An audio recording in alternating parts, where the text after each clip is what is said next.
अस्सलामुअलैकुम नाज़रीन, मैं हूं आपका अपना मेज़बान ज़ोहेब सागर और आज हम फैसलाबाद में मौजूद हैं एक खूबसूरत लड़की के साथ जो कि पाकपतन से यहाँ पे किसी लड़के के चक्कर में जो है ना पड़ के मोहब्बत में गिरफ़्तार हो के फैसलाबाद आ जाती हैं सारा घर बार छोड़ के। और वो लड़का इनको 5-6 महीने इस्तेमाल करके यूज़ करके कहीं अचानक से गायब हो जाता है। वो लड़का कहाँ गया, कैसे गया, क्या हुआ, क्या कहानी है, जानते हैं इनसे। अस्सलाम वालेकुम। वालेकुम अस्सलाम। कैसी हैं आप? ठीक। तो मुझे ये बताइएगा कि ये सारा क्या कहानी है और किस तरह से आपकी लड़के के साथ जो है बातचीत हुई और कैसे कब से आप यहाँ पे आई हैं फैसलाबाद? दरअसल बात यह है कि मेरे घर में मेरे वालिद हैं, हम 4 बहन भाई हैं और जो छोटे हैं ना मेरे से 3 छोटे हैं मेरे से।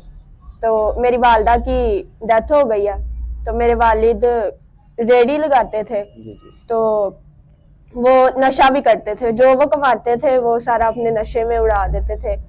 कभी कभार हमें देते थे तो हम घर खाना वगैरह बना लेते थे। मतलब बहुत ही हमारे हालात खराब थे। वो रेडी किस चीज़ की लगाते थे? फलों की। तो अच्छा, फलों की रेडी लगाते थे। वो कितना कमा लेते थे और नशे पे वो कब से लगे? मतलब जब से हमने होश संभाली तब से वो नशा करते थे। तो 500-600 कमाते थे, वो अपने नशे में उड़ा देते थे। तो घर का जो है वो गुजर बसर या वो खर्चा वगैरह वो फिर कौन चलाता था? कभी कभार दे देते थे, जब नहीं देते थे तो हम भूखे सो जाते थे। तो इन्हीं परेशानियों में एक लड़का था, तो मैं उसके प्यार में पड़ गई। उसने मुझसे बड़ी कसमें खाई, बड़े वादे किए कि मैं तुम्हारी जिंदगी को बदल दूंगा, मैं तुम्हारे बहन भाइयों का भी सहारा बनूंगा, तुम्हारा भी। अच्छा, मुझे ये बताइए कि जिस लड़के के प्यार में आप पड़ी हैं वो लड़का आपको कैसे मिला? फ़ोन पे रॉन्ग नंबर मिला या बाय फेस आपसे मुलाकात हुई? बाय फेस हुई थी, हम दरबार पे गए थे, वहां पर उसके साथ मेरी मुलाकात हुई। तो ऐसे ही बातचीत हमारी शुरू हुई। मतलब वहाँ पे आपने अपनी सेटिंग जो है ना वो कर ली? जी। अच्छा, उसके बाद क्या हुआ? उसके बाद मैं यहाँ पर आ गई। कहाँ? यहाँ पर उसने कहा था हम फैसलाबाद चलेंगे, वहां पर काम करेंगे और शादी कर लेंगे। तो उसने। वो लड़का फैसलाबाद का? जी। अच्छा, तो अचानक आप दरबार पे मिली, ठीक है, उसके बाद इतनी जल्दी आप फैसलाबाद उसके पीछे आ गई या कितने दिनों कोई बातचीत चली फ़ोन पे या कुछ ऐसा वैसा? मतलब उसके कुछ रिलेटिव्स वहाँ थे, वो महीना डेढ़ वहाँ रहा, फिर ऐसे हमारी बातचीत होना शुरू हुई। तो उसने मुझे कहा कि तुम मेरे साथ चलो, वहाँ पर हम अच्छा गुजर बसर करेंगे, मैं तुमसे शादी कर लूँगा, ये वो। उसने बड़े मुझे ख्वाब दिखाए, तो मैंने उसकी बात मान ली। अच्छा, तो आप वो 1 महीना उधर रहा है तो आपकी उनसे फ़ोन पे बात होती थी या रोज़ आप मुलाकात करते थे दरबार पे सलाम करने के बहाने वहाँ पे डेटे मारने जाते थे? जाहिर मैं परेशान थी, उसकी बातों में आ गई। रोज़ हम दरबार के बहाने मिलते थे एक दूसरे से। तो ऐसे ही हमारी बातचीत स्टार्ट हुई। तो उसने मुझे जो कहा मैं वही वही करती गई। अच्छा, मुझे ये बताइएगा जब आप घर से निकली हैं उस लड़के के पीछे तो आपने अपने माँ बाप छोटे बहन भाइयों के बारे में आपको ज़रा ख्याल नहीं आया कि आपके जाने के बाद उन पे क्या गुजरेगी, लोग किस किस तरह की बातें करेंगे? जी, लेकिन क्या करूं, मैं तब प्यार में अंधी हो गई थी। मुझे समझ ही नहीं आया, ना मुझे अपने बहन भाई नज़र आए, कुछ नहीं नज़र आया मुझे उसके सिवा। लेकिन उसने मुझे धोखा दे दिया। अभी पछतावा हो रहा है? जी, बहुत ज़्यादा। अब पछतावे के अलावा मेरे पास कुछ भी नहीं है। जब वो आपको मिला है तो उसने आपको बोला कि मेरे साथ आओ, तो उसने किस तरह से आपका यकीन जीता, आपका दिल जीता कि आप एकदम से उस अपने माँ बाप छोटे भाइयों बहनों की मोहब्बतों को भूल के उस एक लड़के की चंद दिन की मोहब्बत के पीछे जो सब कुछ छोड़ के आप भाग गई? उसने मुझे कहा कि मैं तुम्हारी ज़िंदगी बदल दूंगा, तुम्हारे लाइफ चेंज कर दूंगा, तुम्हें साथ अपने दुबई ले जाऊंगा, हम बड़ी अच्छी ज़िंदगी गुजारेंगे, मैं तुम्हारी फैमिली को भी सपोर्ट करूंगा। लेकिन ऐसा कुछ नहीं हुआ। बदली ज़िंदगी? बिल्कुल नहीं, उससे भी बदतर हो गई है।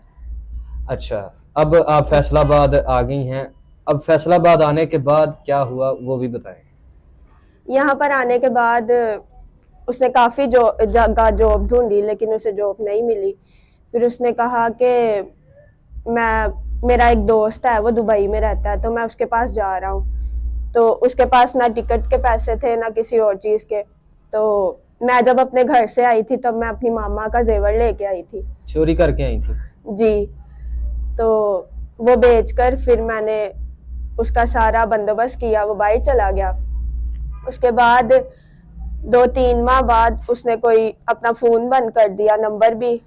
तो अब 6-7 माह हो गया, मेरा कोई उससे राब्ता नहीं हुआ, कोई अच्छा, कुछ जो नहीं। आपने अपने घर से अपनी माँ का जेवर चोरी किया था, वो कितने में बेचा था आपने? वो 3.5 लाख में बिका था, तो मैंने सारे पैसे उसे ही दे दिए थे। उसने अपना पासपोर्ट वगैरह बनवाया, टिकट वगैरह ली। मुझे नहीं पता कितने पैसों का वीज़ा बना है, कितने पैसे लगे हैं, मुझे उसने 1 रुपया वापस नहीं किया। कौन से मुल्क गया वो दुबई गया।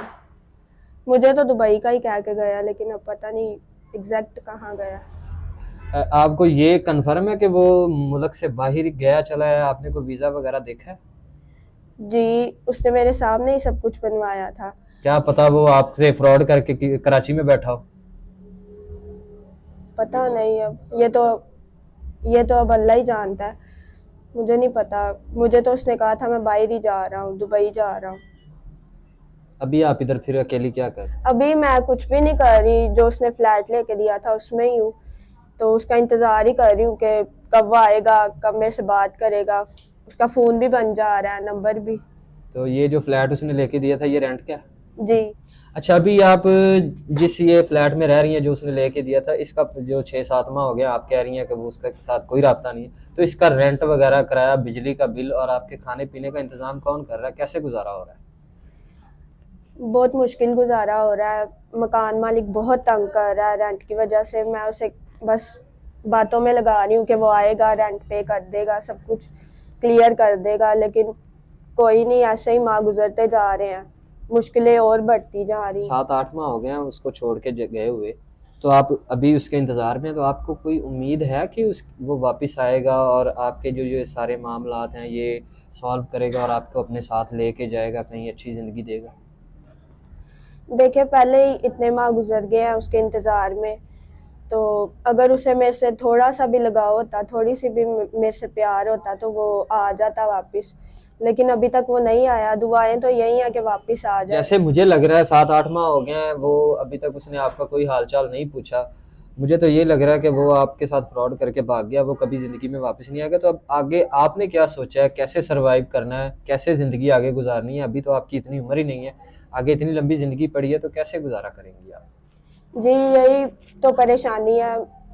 मैंने आपकी वीडियो देखी थी, तो मैंने फिर इसी वजह से आपसे रब्ता किया कि शायद आपके थ्रू मुझे कोई हेल्प मिल सके, क्योंकि मेरे पे अब इतना कर्जा है कि मैं आपको बता नहीं सकती। किराएदार इतना तंग कर रहा है, साथ में खाने को भी कुछ नहीं है, इतनी परेशानियाँ, कोई हाल नहीं है। जी, परेशानियाँ तो सबकी अल्लाह ताला जो है वो हल करेंगे। अच्छा, मुझे ये बताइए, जो आप पे जो रेंट वगैरह और बिजली के बिल का कर्जा है, ये कितना है? 1,75,000 है किराया। किराया और बिल डाल के टोटल जो अमाउंट बनती है वो 1,75,000 बनती है। जी। अच्छा, और वो कुछ दुकानदार से भी आपने उधार वगैरह लिया हुआ खाने पीने के राशन वगैरह का, वो कितना? वो सारा डाल के इतने ही बनते हैं। अच्छा, सारा टोटल जो आपका कर्जा है वो इतना है, 1,75,000 है। जी। तो अब आप हमारे चैनल के तवज्जो से क्या चाहती हैं कि ऐसा क्या हो कि आपकी हेल्प भी हो जाए, सपोर्ट भी हो जाए और आप आगे क्या जो है ना ज़िंदगी जो है वो अच्छे तरीके से गुजार सकें? बस यही है कि मेरा रेंट पे हो जाए और जो दुकानदार के है वो भी सारे रेंट क्लियर हो जाए, इसी वजह से। अच्छा, आप कोई काम काज भी करना जानती हैं? पोलर का काम आता है, मैंने सीखा हुआ है वो। सारा काम आता है आपको पोलर का? जी। अच्छा। अगर कोई नेक इंसान, अल्लाह का बंदा हमारी वीडियो देख रहा होगा, तो वो आपकी हेल्प और सपोर्ट करना चाहे और आपको जो ये जो पार्लर का काम आप करना जानती हैं, आपको इधर कुछ छोटा मोटा पार्लर डाल के दे दे, तो आप अपना गुजर बसर अच्छे तरीके से कर सकती हैं। जी, मैं अपना गुजर बसर कर सकती हूँ। अच्छा, मुझे ये बताएं, ज़ाहिर सी बात है आपका इतना कर्जा है, 1,75,000 बहुत बड़ी अमाउंट है। तो अगर कोई हमारा देखने वाले नाजरीन में से कोई आपका ये कर्जा उतारना चाहे, ज़ाहिर सी बात है वो आपसे शादी करने की ख्वाहिश करेगा, दूसरी शादी या फर्स्ट मैरिज, तो आपका कर्ज वगैरह उतारने के लिए वो तैयार हो, आपको एक अच्छी ज़िंदगी देने के लिए तैयार हो जाए, इज़्ज़त देने के लिए तैयार हो जाए, तो क्या आप शादी कर सकते हैं? जी, मैं कर लूँगी, क्योंकि जिसके पीछे मैं यहाँ आई थी वो तो अब चला गया है, पता नहीं उसने वापस आना है कि नहीं आना। तो अगर जो मेरे से शादी करेगा मेरे सारे कर्ज उतार देगा, अच्छी ज़िंदगी मुझे देगा, तो मैं कर लूँगी शादी उसके साथ। अच्छा, कोई ऐसे ऐसे नाजरीन भी हमारे होते हैं जो वीडियो देख रहे होते हैं, जो कि 60-70 साल एज होती है और वो दूसरी शादी करने के ख्वाहिशमंद होते हैं और वो आपका कर्ज वगैरह उतारना चाहें उनमें से, तो आपको उम्र का कोई मसला तो नहीं है? जी नहीं, बस मुझे अच्छी ज़िंदगी दे, मतलब मेरे साथ रहे, बस इतना ही। मतलब आपको उम्र से कोई मसला नहीं है, आपकी इज्जत करे, आपको अच्छा घर दे, अच्छा खाना दे और आपका कर्ज वगैरह उतारे तो आप शादी करने के लिए तैयार हैं? जी, मैं तैयार हूँ शादी करने। अच्छा, मुझे ये बताइएगा, आप ऑफ कैमरा मुझे बता रही थी कि कुछ यूट्यूबर से आपने राब्ता किया तो उन्होंने आपसे वीडियो करने के लिए पैसे मांगे हैं, तो क्या ये बात हकीकत है? जी, ये बात हकीकत है। मैंने उनसे कहा था कि आप आएँ, मेरी हेल्प करें, वीडियो करें मेरे साथ, लेकिन उन्होंने मेरे से पैसे मांगे। कितने पैसे मांगे उन्होंने? 20,000 उन्होंने मांगा। तो आज ये परेशान जो बहन है, इन्होंने बताया कि इनसे उन्होंने 20,000 रुपया मांगा है वीडियो करने के लिए।